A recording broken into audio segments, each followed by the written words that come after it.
Hello viewers, আশা করি সকলে ভালো আছেন।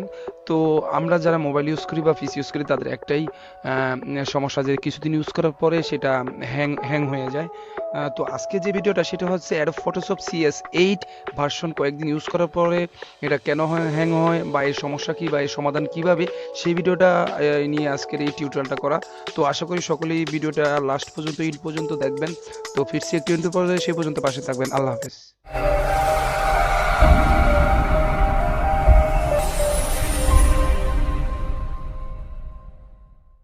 Welcome back guys. বরাবর মতো আমরা ফিরে আসলাম আমাদের মূল টিউটোরিয়ালে। তো ভিউয়ার্স, আমি যে কাজটি করতেছি, আমি যে অ্যাডোব ফটোশপের সফটওয়্যারটি আছে সেটি ওপেন করার চেষ্টা করতেছি। তো দেখুন, আমি এটা ওপেন করার পরে লোডিং নিচ্ছে। দেখুন কি হয়, আমি যে সমস্যাটার মধ্যে পড়ছি, যে আমি একটা কাজ করব, একটা ফটোশপের কাজ করব, কিন্তু আমার যে সফটওয়্যারটাই সেটাই আমি ওপেন করতে পারতেছি না। তো এটা হয় বিভিন্ন কারণে। আমি যেটুকু জানি যে আমি এটা ইনস্টল করার পরে দেখা যায় আমাদের কিছু ফাইল এক্সট্রা এটার মধ্যে ডাউনলোড করতে হয়, যেমন ফিল্টার, আদারওয়াইজ আরও কিছু জিনিস আছে যেগুলো আমি যদি এক্সটার্নালভাবে এটা ইউজ করি, সেক্ষেত্রে আমার ফটোশপের কাজগুলো একটু সুন্দর হয়। তো এটা আরেকটা কারণে হয়, সেটা সম্ভবত যে বিভিন্ন আমি যেহেতু সারাক্ষণই নেটের মধ্যে থাকি, তো দেখা যায় অনেক সময় ভাইরাস এই ধরনের সমস্যা হয়। এই সমস্যার কারণেই এই কাজটা হয়। তো ছোট্ট একটি কাজের মাধ্যমে আশা করি এই সমস্যাটা সমাধান করবো ইনশাল্লাহ। তো দেখবেন আমি কীভাবে কাজটা করি। প্রথমত, যেহেতু আমার কাজটা হচ্ছে না, যেহেতু আমি সফটওয়্যারটি ক্লোজ করার চেষ্টা করতেছি। এখানে দুইটা অপশন আসছে, একটা হচ্ছে ক্লোজ দ্য প্রোগ্রাম, একটা হচ্ছে wait for the program to respond. তো আমি ডাইরেক্ট ক্লোজ করে দিচ্ছি, সেখান থেকে ক্যান্সেল। আমার সফটওয়্যারটি কেটে গেছে। ফার্স্টলি যে কাজটা করতে হবে, আমি যেহেতু উইন্ডোজ 10 চালাই, আর আমি আরেকটা জিনিস অগ্রিম আপনাদেরকে দেখাচ্ছি, সেটা হচ্ছে উইন্ডোজ 10-এর সেটিং বারে দেখুন এখানে কিন্তু একটা লেখা আছে তানিশা। আর আপনার কম্পিউটারে যদি আপনার নাম দেওয়া থাকে বা যেটা দেওয়া থাকে, অর্থাৎ আপনার কম্পিউটারে যে সেট আপ দেয়, সেই সময় আপনার পিসিতে একটা নাম চাই, সেটা চয়েস করে এই জায়গায় একটা নাম দেওয়া হয়। এটা কেন দেখেছি এটা আমি পরে বলবো, কিন্তু এই জিনিসটা আমি ফার্স্ট আপনাদের ফলো করার জন্য বলছি।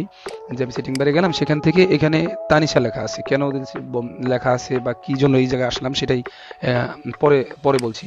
তো ফার্স্ট স্টেপে যে কাজটা করতে হবে সেটা হচ্ছে আমাদের দিস পিসি যে অপশানটা আছে সেখান থেকে আমি ওপেন করব।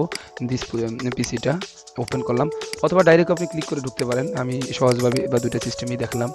এখান থেকে আপনি চলে যাবেন, আমি উইন্ডোজ 10 যে সিস্টেমে, আর ওটা উইন্ডোজ 7-এ কিন্তু ফাংশনটা একটু ডিফারেন্স। তো আমরা সেখান থেকে যে ভিউ অপশানটা আছে, ফাইল, তারপরে কম্পিউটার, তারপরে ভিউজ, তিনটে অপশান আছে টুলবারের উপরে। সেখান থেকে ভিউসে ক্লিক করার পরে আমরা চলে যাব সরাসরি লাস্ট যে একটা বার আছে অপশান, যে ঘরটা আছে, সেখান থেকে আমরা change folder and charts options সেখানে চলে যাব। সেখান থেকে আমরা আরেকটা অপশান আমাদের পপ আপ আসবে, সেখান থেকে আমরা ডাইরেক্টলি চলে যাব ভিউ অপশানস। এখানে তিনটা অপশান আছে, জেনারেল ভিউ আর আরেকটা হচ্ছে চার্টস। তো আমরা ভিউ অপশান থেকে এখানে যদি do not show hide file folder or drive, সেক্ষেত্রে এটা আপনাদের কাছে করা থাকতে পারে, মার্ক দেওয়া থাকে। তো অবশ্যই সেটা আপনারা এই show hidden file folder and driver এখানে এনে, এই জিনিসটাতে এনে আপনি অ্যাপ্লাই, তারপর ওকে দিয়ে দেবেন। বাস, একটা কাজ শেষ। দ্বিতীয় যে কাজটা সেটা হচ্ছে আপনি সরাসরি চলে যাবেন আপনার কম্পিউটারের ড্রাইভের সি ড্রাইভ, অর্থাৎ আপনার কম্পিউটার যেখানে সফটওয়্যারটা থাকে সি ড্রাইভটা, সেই সি ড্রাইভে চলে যাবেন। সেখানে চলে যাওয়ার পরে একটা অপশান আসবে ইউজার্স, এই ইউজারে ঢুকবেন। ইউজার থেকে আপনি ঢুকবেন তানিশা। এখন আমি কি কারণে দেখাইছিলাম যে আমার এই জায়গায় তানিশা লেখা আছে, কিন্তু আপনার কম্পিউটারে ঢুকলে তো আর তানিশা পাবেন না। সেখানে আপনার নামটা দেওয়া থাকবে, আপনার পিসিতে আপনি এই জায়গায় কী দিছেন সেই জিনিসটাই কিন্তু দেওয়া থাকবে। এখানে আছে তানিশা, লেকিন আমার এই জায়গায় যেই লেখাটা আছে এটাও আছে তানিশা, কিন্তু আপনি যদি রহিম দেন তো সেক্ষেত্রে রহিম হবে, করিম থাকলে করিম হবে। তো আমি আপনার কম্পিউটারে এই লেখাটা, অর্থাৎ এদিকে যে লেখাটা আছে ঠিক সেই লেখাটার এই জায়গাটা পাবেন। তার সাথে ঢুকলাম, ঢোকার পরে যে অ্যাপস ডাটা, এই অ্যাপস ডাটাটা আপনি ঢুকবেন। এখানে যে ভিউ করার পরে যে অপশান থেকে ফাইলটা আমি আবারও দেখাচ্ছি, এই ভিউ, এই যে এইটা যদি দেওয়া থাকতো do not show hidden folder, তাহলে সেক্ষেত্রে কিন্তু আমি ওই জিনিসটা পেতাম না। তো আমি আবারও দেখাচ্ছি, সরি। এখান থেকে আমি সি ড্রাইভে সরাসরি চলে যাচ্ছি। সেখান থেকে আমি ইউজার থেকে তানিশা, তারপর নেক্সট যে কাজটা হচ্ছে সেটা হচ্ছে অ্যাপস ডাটা।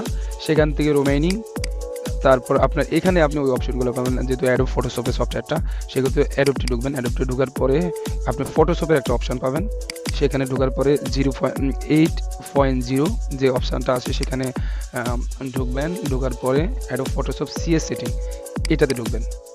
কীভাবে ঢুকবেন সেটা তো আপনি অবশ্যই যেহেতু পিসি চালান বা ফটোশপের কাজ করেন সেটা আর আমি অ্যাডভান্স করলাম না। তারপর আমি দেখে দিচ্ছি, এটাতে ক্লিক করার পরে ওপেন অথবা সাথে এই ফোল্ডারের উপরে দুইটা ক্লিক করতে হবে, তারপর আসবে। তো এখানে যেই লেখাগুলো আছে, যে টুলস ইয়াগুলো আছে, সেখান থেকে নিউ ডিওসি ডক সাইজ, এই যে 1 কেবি যে ফোল্ডারটা আছে, এই ফোল্ডারটাকে আপনি কি করবেন, রিমুভ করে দেবেন, ডিলিট করে দেবেন। রিমুভ করে দেবেন, সরাসরি সেখান থেকে চলে যাবেন গিয়ে আপনার কম্পিউটারের রিসাইক্লিং বিন যে ইয়াটা আছে সেটাও আপনি এমটি করে দেবেন, ক্লিক করে এমটি করে দেবেন। এখন আমার কাজ শেষ, এই হচ্ছে কাজ। সমস্যা সমাধান কীভাবে করবেন এটাই। তারপরে আমি আমার অ্যাডোব ফটোশপের সফটওয়্যারটা ওপেন করে দেখাচ্ছি। অলরেডি যারা আমার এই অ্যাডোব ফটোশপে লাইসেন্স করা যে সফটওয়্যারটি আছে, কীভাবে এটা ইনস্টল করতে হয় বা ডাউনলোড করতে হয়, সেটা আমার ইউটিউব চ্যানেলে আছে। আমি নিচে ডিসক্রিপশনে দিতে চেষ্টা করব। আর দেখুন বন্ধুরা, আমি কিন্তু ওই সময় ফটোশপটি ওপেন করার জন্য ট্রাই করছিলাম, কিন্তু সেক্ষেত্রে আমি সেটি ওপেন করতে সক্ষম হইনি। আর এই কাজটা করার পরে আমার ফটোশপের কাজ করা আমি সক্ষম হয়েছি। তো এই ছিল আজকের টিউটোরিয়াল। যদি কারো অবশ্য ভালো লেগে থাকে যে আমি কাজটি দেখে উপকৃত হয়েছি, অবশ্যই আমার চ্যানেলটি আপনারা সাবস্ক্রাইব করবেন, আমার পাশে থাকবেন। আর সকলেই সুস্থ থাকবেন, স্বাস্থ্যের প্রতি খেয়াল রাখবেন। এই বলে আজকের ভিডিওটাই এখানে শেষ করছি।